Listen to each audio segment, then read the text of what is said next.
Salut la team Evolution, aujourd'hui présentation de mon sac d'alpinisme. Dans cette vidéo, je vais vous présenter aujourd'hui ce que j'emmène en course d'alpi. Bien sûr, le matériel est adapté si vous faites du rocher, de la cascade de glace, il faudra compléter un petit peu. Mais je vais vous présenter le matériel de base que j'emmène avec moi. La première chose, c'est un sac à dos pour pouvoir mettre tout votre matériel à l'intérieur. Donc le sac à dos, choisissez-le d'une contenance d'environ 30-35 litres.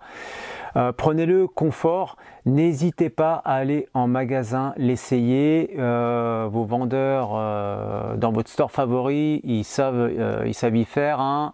Ils vont vous donner du poids à mettre à l'intérieur, cordes, matos, etc.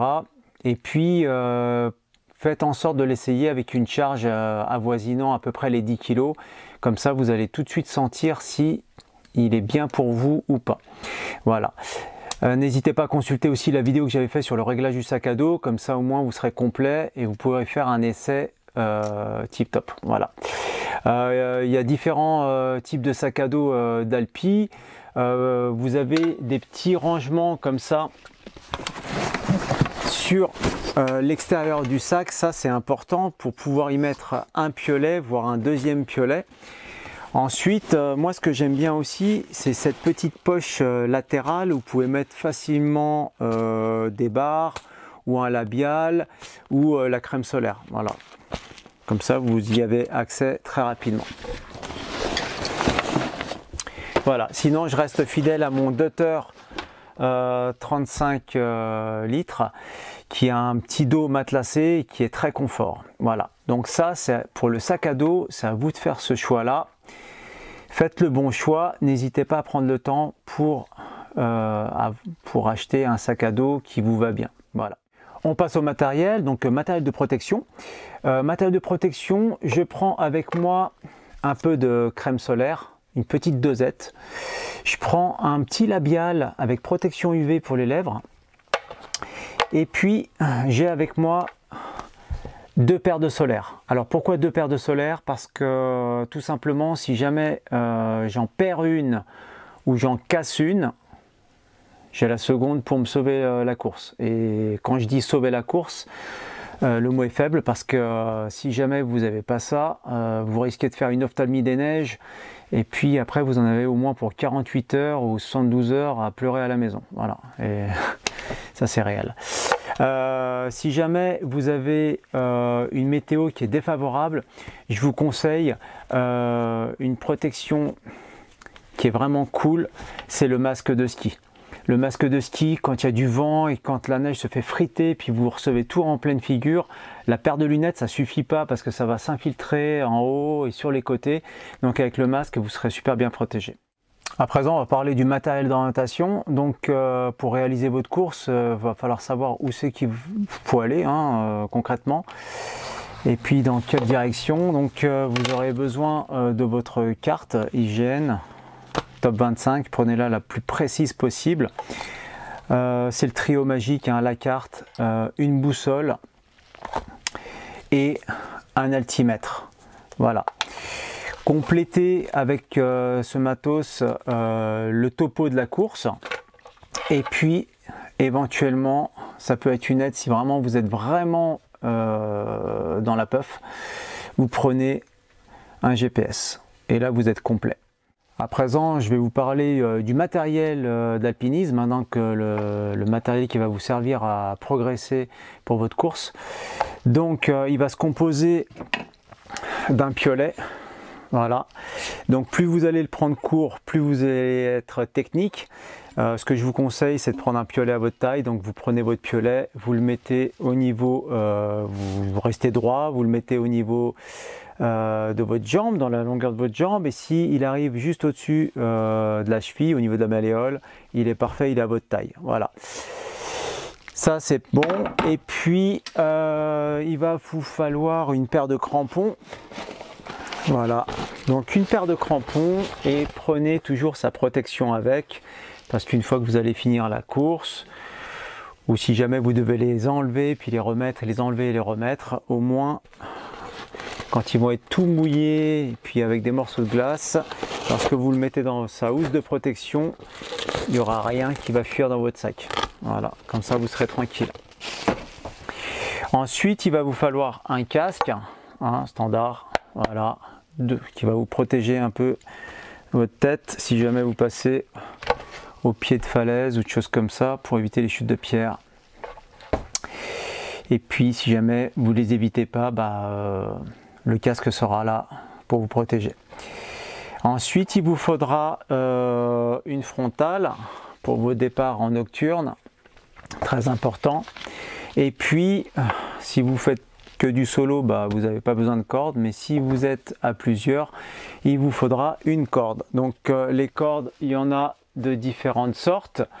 Vous en avez des petits diamètres, des grands diamètres et différentes longueurs. Donc moi, je ne vais pas prendre la même corde pour les mêmes courses. Donc si je fais de la course de rocher, je vais prendre plutôt deux cordes de 50 mètres en 8,6 mm.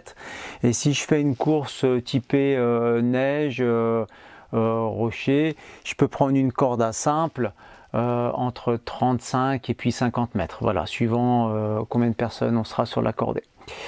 2 ou 3 personnes. Donc voilà, ça c'est important.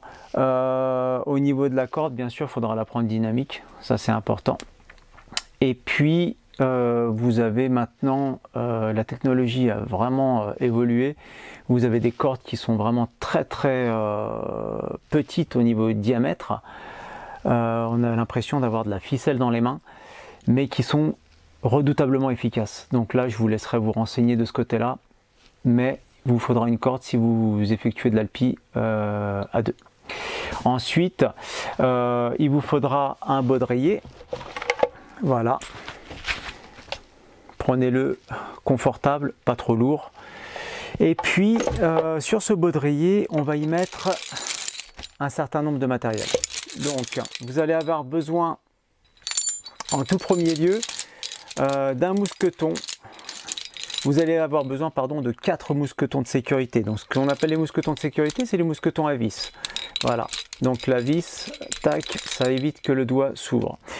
Ensuite, vous allez avoir besoin d'une cordelette pour confectionner un mâchard ou un prussique. Vous allez avoir besoin de 2 sangles cousues, une de 60, une de 120, ou alors 2 sangles de 120 cm. Vous allez avoir besoin d'un assureur descendeur. Vous pouvez éventuellement prendre aussi un petit T-block ou un Ropeman. C'est au choix. Voilà, moi j'ai opté pour le T-block, c'est plus léger. Et puis vous allez avoir besoin d'une micro-traction. Voilà, ici. Alors tout le matériel que je viens de vous citer, c'est un petit peu pour faire, voilà, donc l'assureur descendeur, bien sûr descente en rappel ou assurer quelqu'un dans un passage d'escalade. Et puis tout ce qui est T-block, les mousquetons à vis, voilà, le mâchard, les sangles et la micro-traction. Donc tout ça c'est pour confectionner un mouflage qu'on verra dans une prochaine vidéo un peu plus tard. Et puis vous allez avoir besoin de 2 dégaines simples et puis de 2 broches à glace. Les broches à glace, prenez 16 cm, entre 15 et 16 cm, ça suffit largement. Ceux qui font de la cascade de glace, ils vont avoir toutes les mesures disponibles, mais bon, ça, c'est pour la cascade de glace. Voilà, donc ça, c'est le matériel de base sur glacier qu'il faut avoir avec vous. Et puis, vous pouvez compléter, bien sûr, en rocher, si vous faites un petit peu de terrain d'aventure. Donc là, vous pouvez prendre des coinceurs, des friends, voilà, tout ce type de protection individuelle. Pourquoi? Parce que sur le rocher, vous n'allez pas avoir de spit ou de ring pour vous protéger. Donc, ça sera à vous de mettre les protections. Voilà un petit peu pour le matériel d'alpinisme qu'on va avoir avec nous, matériel de base. À présent, on va passer à l'habillement. Donc, l'habillement en fond de sac, vous allez avoir besoin d'un bonnet et puis d'une paire de gants et d'une deuxième paire de gants chaude. Voilà, celle-ci c'est vraiment pour vous protéger si jamais vous rencontrez des situations difficiles en termes de température ou si vous mouillez votre première paire de gants. Alors, bien sûr, on va utiliser un système 3 couches, dit 3 couches, donc il vous faudra un t-shirt respirant, il vous faudra une polaire, il vous faudra un pantalon d'alpi, donc choisissez-le à séchage rapide. Donc moi j'ai un pantalon estival ici, mais j'ai aussi des pantalons qui sont un peu plus épais. Donc ça, en fonction de la course que vous allez réaliser, en fonction de la météo que vous allez avoir, hein, vous vous renseignez au niveau des bulletins météo, vous choisissez votre pantalon. Voilà, si vous faites une course hivernale, partez pas avec un estival, hein, c'est un peu dommage. Voilà, donc moi j'utilise aussi un tour de cou, c'est super, c'est top. Vous allez aussi avoir besoin d'une paire de chaussettes. Choisissez-la haute, qu'elles viennent toucher les genoux, hein, comme ça vous serez bien protégé. Vous verrez, quand il fait froid, c'est super agréable. Ensuite, si vraiment vous rencontrez des conditions très très froides, n'hésitez pas à acheter voilà, ce qu'on appelle les peaux de souris. Donc vous mettez ça sous le pantalon, vous avez un collant. Voilà, vous avez différents degrés de température, prenez quelque chose d'intermédiaire si vous n'êtes pas sûr. Et puis sinon, vous avez la même chose pour le haut. T-shirt manche longue. Voilà, protection pour pas avoir froid. Vous allez avoir besoin d'une micro-doudoune. Hein, donc ça c'est pour tous les arrêts et si jamais vous rencontrez des situations difficiles en termes de froid. Donc la micro-doudoune, elle sera super efficace. Et puis, bien sûr, pour protéger du vent, et puis éventuellement, si jamais il neige, une Gore-Tex. Voilà, je crois qu'on a fait le tour dans l'habillement, je vérifie. Ah non, il manque... Bah oui, ouais, c'est normal, on parle des chaussettes, mais il manque la paire de chaussures. Hein. Voilà, la paire de chaussures cramponnable, bien sûr. Et puis, moi je prends une petite paire de guêtres, voilà, ici, parce que c'est toujours agréable d'éviter que la neige rentre dans les chaussures. Voilà, sinon après on a les pieds tout mouillés tout le long de la course. C'est pas super agréable. Voilà, voilà, je crois que j'ai fait le tour au niveau de l'habillement. À présent, on va parler de l'alimentation. Donc, pour votre course en montagne, vous aurez besoin... Ça, c'est vous qui vous connaissez. Donc l'alimentation, c'est un petit peu particulier. Il y en a qui vont prendre des bananes, des fruits, yaourt, compote à boire, des barres de céréales, etc., etc. Donc moi, pour ma part, je prends des pâtes de fruits. Je prends quelques graines, hein, un mélange de graines, cacahuètes, cajou, des noix. Du raisin sec, voilà, je fais un petit mixte comme ça. Je prends 1 litre d'eau et puis quand je vais rencontrer des situations assez rudes, j'hésite pas à prendre, voilà, c'est une petite protection isotherme et puis je mets de l'eau à température ambiante au refuge et je la mets dans cette petite protection isotherme. Ça va éviter que l'eau que je vais ingurgiter soit trop froide. Et à présent, on va parler du matériel de secours. Donc, en matériel de secours, vous allez avoir besoin, bon, tout le monde en a un, c'est un téléphone, voilà, ou vous prenez un smartphone, ou vous prenez un téléphone très simple. C'est, si jamais vous avez un pépin, c'est pour prévenir les secours. Voilà, moi, ça, pour moi, c'est un élément de secours. On m'appelle, en plus, en pleine vidéo, on m'appelle. Voilà, donc je réponds pas. Et puis, vous allez avoir besoin, pour ceux qui n'ont pas de téléphone et qui veulent pas, je sais pas moi, enfin qui sont hors système, hein, qui sont un petit peu électrons libres, vous pouvez aussi acquérir une radio de secours. Donc en Haute-Savoie, on a de la chance, on a ce qu'on appelle la fréquence emergency, qui couvre toute la Haute-Savoie, qui couvre toute la Suisse et qui couvre le Val d'Aoste. C'est la même fréquence, vous n'avez rien à faire à part appuyer sur le bouton pour prévenir les secours et rentrer en communication avec eux. Je ferai une vidéo plus détaillée sur la radio de secours et la fréquence emergency. Voilà. Ensuite, vous avez la possibilité de prendre une petite trousse à pharmacie. J'ai fait une vidéo de là-dessus, donc prenez pas une malle, ça sert à rien. Il y a quelques éléments à voir. Je vous mettrai le lien de la vidéo sous cette vidéo là. Voilà. Ensuite, en matériel de secours, prenez un couteau. Un couteau, ça va vous servir à couper éventuellement, malheureusement, si vous n'avez pas le choix, il va falloir confectionner des anneaux, va falloir couper votre corde. On n'a pas le choix des fois. Et puis, pour rafistoler les bouts, vous avez un petit kit comme ça, avec un briquet, et puis autour d'un crayon à papier, un peu de scotch. Voilà. D'ailleurs, j'ai fait une vidéo là-dessus, comment réparer une corde sur le terrain. Moi, j'utilise ça. C'est très léger, ça prend pas de place, et au moins comme ça, vous pouvez continuer à utiliser votre corde pendant la course. Voilà. Je prends séparé avec la trousse de secours une couverture de survie. Voilà. Et puis en matériel individuel, je prends un petit sac comme ça. C'est le Biwi Emergency. Alors c'est pas mal. En fait, c'est une couverture de survie, mais renforcée sur l'extérieur, très très léger. Ça fait une centaine de grammes, hein, ça fait 110 grammes à peu près. Et puis, ça vous protège vraiment si vous êtes vraiment dans la panade et en attendant les secours, ce que je ne vous souhaite pas.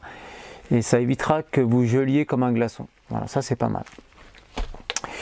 Élément aussi que je rajoute, alors c'est pas du secours, mais ça peut le devenir, si jamais vous avez un problème gastrique, une paire de mouchoirs, ça peut aussi vous aider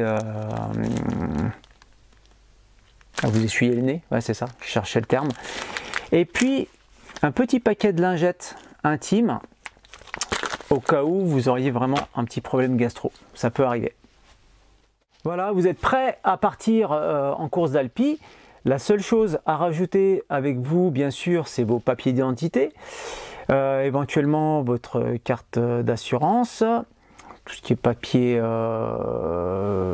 comment ça s'appelle, je m'en rappelle jamais, tout de la sécurité sociale, là, enfin bon, voilà. La carte vitale, voilà, c'est ça, la carte vitale, merci. Et puis, un petit peu d'argent liquide, voilà, c'est toujours sympa d'aller boire un coup à un refuge, ou alors de manger quelque chose si jamais vous avez épuisé tout votre stock de bars. Voilà, voilà. J'espère que cette vidéo vous aura aidé, va vous aider pour confectionner votre futur sac d'Alpi. Et puis, bien sûr, n'hésitez pas à le compléter suivant la course que vous allez faire, si c'est du glaciaire ou si c'est du rocher. Voilà, voilà. Eh bien, écoutez, je vous souhaite tout de bon et à très vite. À bientôt. Arvipa.